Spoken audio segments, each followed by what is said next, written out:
Thanks. So I'm talking about being the stranger and how to pass as middle class. Franz Kafka's A Report to the Academy is a short story in the form of a first-person account voiced by a human-like ape named Red Peter, who was shot and captured in West Africa, then transported to Europe by ship in a cage. Because Red Peter wants to escape his cage, he decides to embrace the process and performance of becoming human, which includes learning to speak and behave like one of his captors. Freedom was not what I wanted, he reports retrospectively. Only a way out, right or left, in any direction. I made no other demand. Even should the way out prove to be an illusion, to get out somewhere, to get out, only not to stay motionless with raised arms crushed against a wooden wall.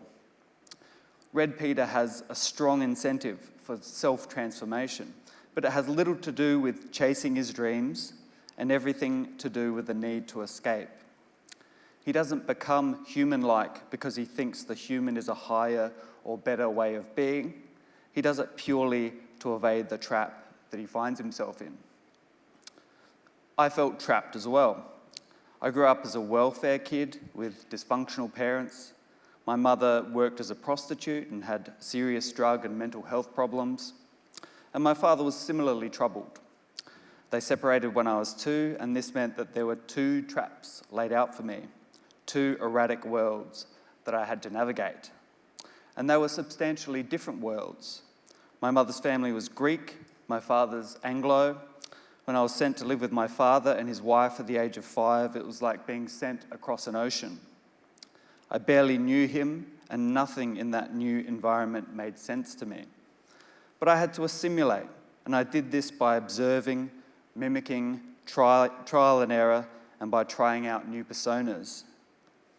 The way that I was, behaviourally and inwardly, didn't fit, so I had to adapt. Some of the transformations were physical. I grew a mullet and received an earring. I had no control over these developments. I certainly didn't want the earring, but they were signs of belonging, tribal markings. My father and stepmother were stamping their influence on me, blending me into their world.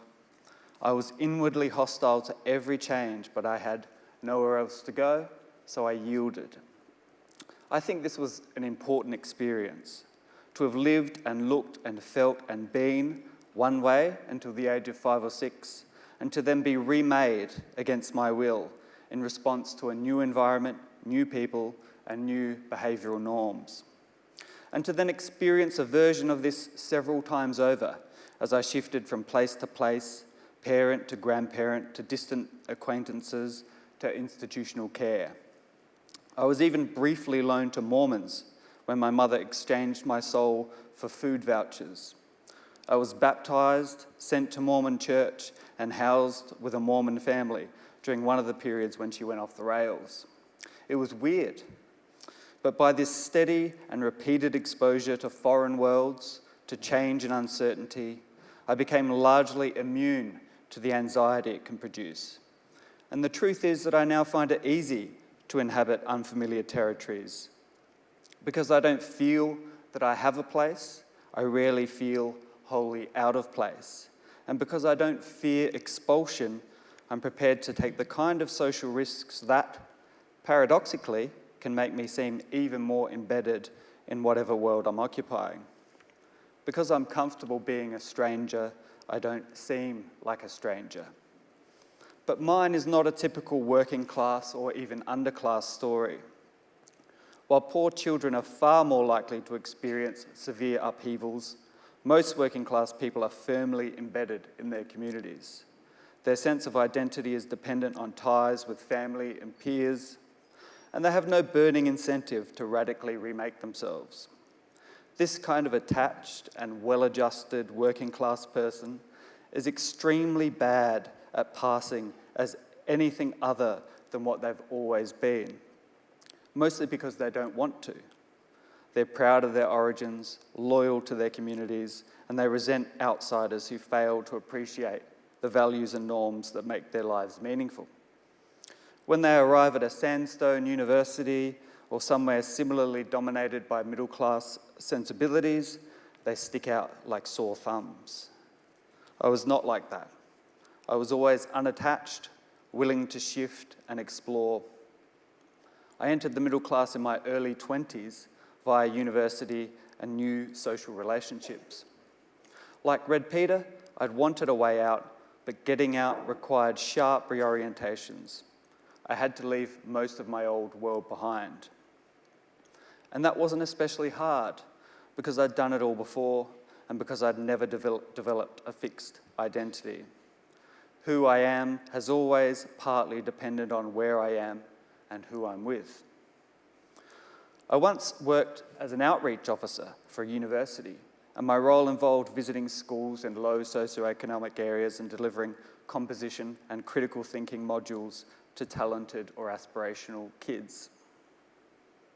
Sometimes I was asked to deliver the same courses in elite private schools.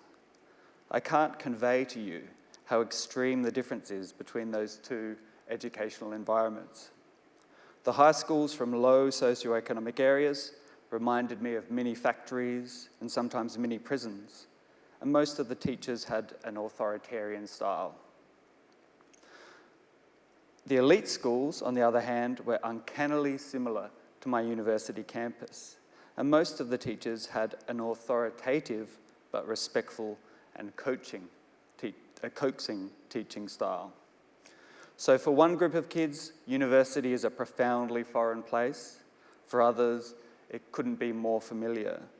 One kind of student has to become a stranger in a new and often hostile seeming world. The other is always at home in an endlessly expanding safe space. I suspect that because they're rarely required to be a stranger in a strange land, many well-educated middle-class people don't really believe that other worlds and ways of being exist. They don't really believe that differences in material circumstances have a legitimate, by which I mean understandable and defensible, impact on people's values or priorities. Instead, they view working-class people as failed or deformed versions of themselves, a kind of unevolved waste product. Many also flatter themselves into believing that working-class people want to be like them, when in fact the prospect of becoming one of them, of taking on middle-class values and sensibilities, is a barrier against educational and economic advancement for many who are not willing to pay that price, to wear a skin that repels them. For a while, I was an exemplary version of the human waste product. I left home and school at 15. I had no realistic example of functionality to follow, never mind attainment or excellence. So I bumbled along, working in filthy and exhausting jobs, mostly in a recycling factory. I was white trash buried in trash, just moving it around and being moved around by it, day after day, year after year, between the ages of 15 and 21, which are some of the most intensely lived years of most people's lives. But I was just waste in waste on waste. I felt keenly that unemployment was more dignified, but unemployment was another cage I was running from, so the trap seemed inescapable. During this time, I recall my father and stepmother saying that they were proud of me for staying employed for so long. For them, it was an unaccountable achievement, and it's not clear to me that I've done anything since to match it. Back to Kafka's Ape. Red Peter says, and this is a long quote, "I could never have achieved what I have done had I been stubbornly set on clinging to my origins, to the remembrances of my youth. In revenge, however, my memory of the past has closed the door against me more and more. I felt more comfortable in the world of men and fitted it better. The strong wind that blew after me out of my past began to slacken. Today, it is only a gentle puff of air that plays around my heels, and the opening in the distance through which it comes and through which I once came myself, has grown so small that even if my strength and my willpower suffice to get me back to it, I should have to scrape the very skin from my body to crawl through. Becoming human for Red Peter means casting away memory, not dwelling on his origins, and transforming into something so alien from his former self that it is impossible to return without brutalizing himself. The price of a way out is that it is one-directional. You'll never fit back in, nor can you authentically speak as or for the person you left behind. I've never consciously passed as middle class, but nor have I known what it is to be an obviously irreconcilable presence in the middle class world. For much of the last 15 years, I've had to correct a different assumption. I've had to point out that I never went to a fancy school or relied on networks of support. I'm a white male who mostly writes, talks, and thinks about literature, which is a cliche of the privileged type. But I've also been an unwanted and uneasy bogan child with an earring and a mullet who barely recognised himself in the mirror because in his mind he was a bold, vain, and well-dressed little Greek boy. Because I've known what it is to physically become another person's version of me, and because I've so often had to correct assumptions about my origins and beliefs, it's never been hard to suspend the categorising impulse. Being mistaken for a native member of the middle class has been a weird reversal, because I was often stopped and searched by police while walking in the streets of Peterhead and Semaphore as a kid, and strangers commonly asked if I could sell them drugs, even though I never took drugs and I was never demonstratively antisocial. These things just happened while I was walking or riding from place to place. It was as though they could smell where I came from, and because of that, they knew where I was going. Something connected to the underclass was imprinted on me in a way that working class people recognised and were wary of, because that world rubs up against theirs in unsettling and dangerous ways. For that reason, it was much harder for me to pass as working class than it was to pass as middle class. Kafka continued the story of Red Peter in a series of unfinished fragments. In one of them, the human ape says, "Sometimes I'm overcome with such an aversion to human beings that I can barely refrain from retching. This, of course, has nothing to do with the individual human being. It concerns all human beings. Actually, it's not the smell of human beings that repels me so much. It's the human smell, which I have contracted and which mingles with the smell from my native land." Living in a middle-class world occasionally requires you to control or conceal those spells of disgust. If I allow myself, it's possible to view all middle-class people, no matter their skin tone, gender, sexuality, or political allegiances, as fundamentally the same. D.H. Lawrence, who was from a working-class background, often argued that middle and upper-class people lacked a vital substance, that they were uniformly hollow inside, lukewarm and impotent. And there is some truth to Lawrence's claims. From an outsider's perspective, middle-class people do not appear to be as different from each other as they feel they are. And they do seem to lack a vital substance, because that is the nature of outside perspectives. When you haven't been fully immersed in an environment or culture, it's difficult to appreciate its depths and complexity. Because I'm an adventurous kind of guy, I'd love to see poor women, poor gay and lesbian people, poor First Nations people, poor transgender people, poor any people elevated into positions of social and political power.